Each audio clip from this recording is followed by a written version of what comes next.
পশ্চিম মেদিনীপুরে 40 লক্ষ ভোটার, আর তার মধ্যে 44,000-এর কোনো হদিশ নেই।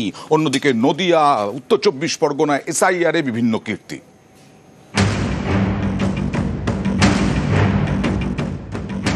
রাজ্য জুড়ে চলছে ভোটার তালিকায় বিশেষ নিবিড় সংশোধন। এসআইআর-এর কাজ করতে গিয়ে চাঞ্চল্যকর তথ্য পশ্চিম মেদিনীপুরের জেলা প্রশাসনের হাতে। জেলা শাসকের দাবি, পশ্চিম মেদিনীপুরের ভোটার সংখ্যা প্রায় 40 লক্ষ। এর মধ্যে হদিশ মেলেনি 44,000 ভোটারের। প্রত্যেকেরই নাম রয়েছে 2025 সালের ভোটার লিস্টে। শুধুমাত্র খড়গপুর শহরেই 25,000 ভোটারের খোঁজ মেলেনি। প্রায় 44,000 লোক এই ক্যাটাগরিতে রয়েছে। যদি ওনারা এনকোয়ারি করে জেনে গেল ডেড, তাহলে ডেড লিখবে, যেটা শিফটেড যদি জেনে গেল তাহলে শিফটেড লিখবে।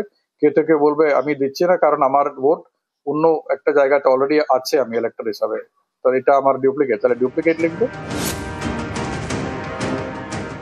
আজকে দেখুন হাজার হাজার ভোটার যাদেরকে বিএলও খুঁজে পাচ্ছে না, তৃণমূলের বিএলএ তারাও খুঁজে পাচ্ছে না।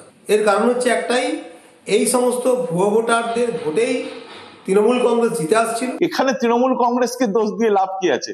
নির্বাচন কমিশন যদি সারা বছর ঠিকঠাক করে কাজ করে তাহলে দেখবেন কোনো সমস্যাই ভারতবর্ষের কোনো রাজ্যে কোথাও কোনো জায়গায় থাকবে না এই ভোটার লিস্ট সংক্রান্ত বিষয়। প্রণব চক্রবর্তী নদিয়ার কৃষ্ণনগরে থাকেন। সম্প্রতি এসআইআর ফর্ম ফিল আপ করে বিএলওর কাছে জমা দেন। প্রণব চক্রবর্তীর দাবি, বিএলও জানিয়েছেন তার এপিক নম্বর দিয়ে কলকাতা থেকে এসআইআর ফর্ম ইতিমধ্যে জমা করে দেওয়া হয়েছে। 4টে এসআইআর ফর্ম পেয়েছিলাম, তারপর 4টে ফিল আপ করে জমা দিই। আমার ফর্মটা ওই করে যখন অনলাইনে জমা দিই তখন আমার ফর্মটা আরেকজনের নামে এন্টালিতে জমা পড়ে যায়। 2002 সালের তালিকায় নাম রয়েছে। এখন একটু আতঙ্কের মধ্যেই আছি। একই অভিযোগ নদিয়ার চাপড়াতেও। জমা দেওয়ার পরে উনি বলেন না হয়নি, বিধাননগর চলে গেছে। আমি বলছি সব কিছু তো ডকুমেন্টস দিলাম, তাহলে বিধাননগরে গেলে তোমাদেরই ঠিক করতে হবে। বিধাননগর থেকে সাবমিট করা হয়েছে।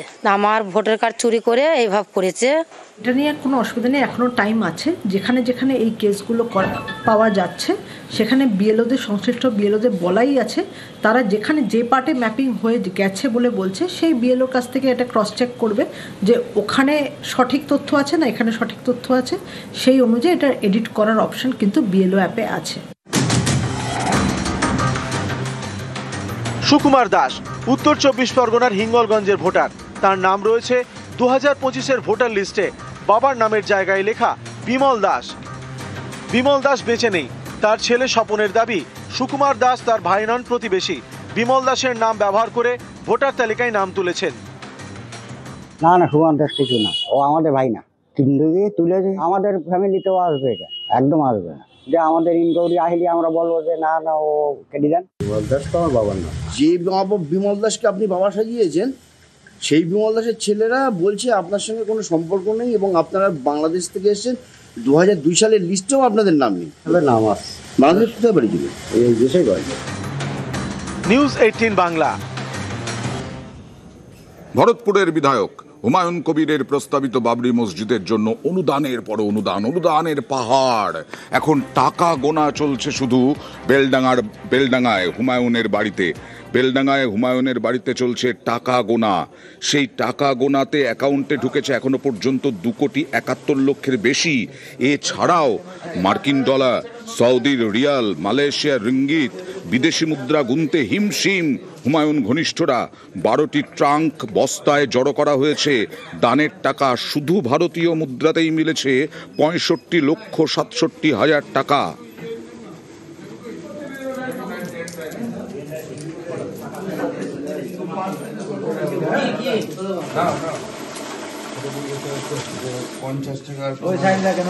বিধায়ক হুমায়ুন কবিরের শাসক বিরোধী কেউই একক সংখ্যাগরিষ্ঠতা পাবে না।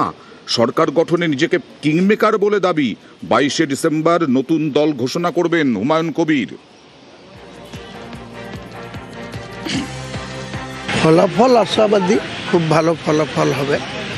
আপনারা দেখতে পাবেন যখন ফল প্রকাশ হবে বা কাউন্টিং হবে তখন বুঝতে পারবেন যে আমাদের দল ভালো রেজাল্ট করবে। বিজেপি চেষ্টা করছে সরকারে আসার, টিএমসি সরকারে আছে, ওনারা চতুর্থবারের জন্য সরকারে আসার চেষ্টা করবে, এটা স্বাভাবিক। কিন্তু আমি বলছি যে তারা কেউই মেজরিটি পাবে না, তাদেরকে আমাদের উপরে নির্ভরশীল হতে হবে। নিরাপত্তার অভাব বোধ করছেন ভরতপুরের বিধায়ক হুমায়ুন কবির। হুমায়ুন কবিরের নিরাপত্তায় বাউন্সার, সিকিউরিটি এজেন্সি থেকে 8 জন বাউন্সার নিয়োগ।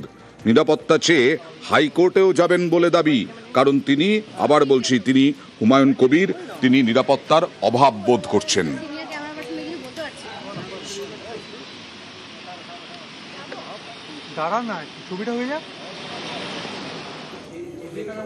হয় মামলা তুলে নিতে হবে, না হলে প্রাণনাশের হুমকি। এরকমই হুমকি আসছে নাকি সোনা ব্যবসায়ী নিহত স্বপন কামিল্লার পরিবারের কাছে। দেখুন, কমপ্লেনেন্টকে থ্রেট করা হলো যে কেস তুলে নেওয়ার জন্য। হ্যাঁ, ওনারা উড়িষ্যায় আছেন যেটুকু আমরা জানি, এবং তারপর ওনারা ওখান থেকে থ্রেট কল পেয়েছেন, কেস তুলে নিতে বলছে আর ওয়েস্ট বেঙ্গল ঢুকতে বারণ করা হচ্ছে। 30 অক্টোবর নিউ টাউনের যাত্রাগাছি থেকে সোনা ব্যবসায়ী স্বপন কামিল্লার দেহ উদ্ধার হয়। জলপাইগুড়ি রাজগঞ্জের বিডিওর বিরুদ্ধে খুনের অভিযোগ দায়ের করে নিহতের পরিবার। তদন্তে নেমে একাধিক গ্রেফতার করে পুলিশ। তাদের মধ্যে একজন সজল সরকার। মঙ্গলবার বারাসাত আদালতে তার জামিন মামলার শুনানি হয়।